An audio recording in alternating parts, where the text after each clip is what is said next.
Dangerous driving occasioning death is an offence under Section 52 Capital A Subsection 1 of the Crimes Act 1900 in New South Wales. Dangerous driving is where you so seriously fail to properly control or manage the vehicle you're driving that it poses a real danger of harm to other persons. Dangerous driving occasioning death is where your dangerous driving causes someone to die.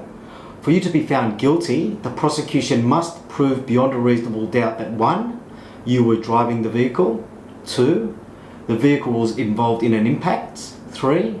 The incident caused the death of another person, and 4. That at the time of driving you were either driving in a manner that was dangerous to other people, or were under the influence of an intoxicating drug or alcohol, or were driving at a speed dangerous to other people. The prosecution does not have to prove that any particular person was put at risk by your driving, and your driving will be judged by an objective standard of a reasonable person in your situation.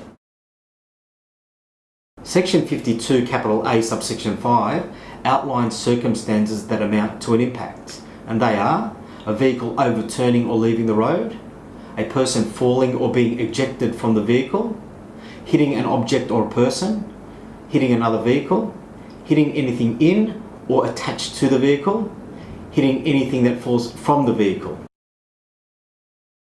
Aggravated dangerous driving occasioning death is an offence under Section 52 Capital A Subsection 2, and circumstances of aggravation are where your blood alcohol concentration is at least 0.15 mils, that is, in the high range drink driving category, or if you're driving at a speed of at least 45 kilometres over the speed limit, or where you're driving to escape a police pursuit, or where your ability to drive was substantially impaired by a drug or a combination of drugs.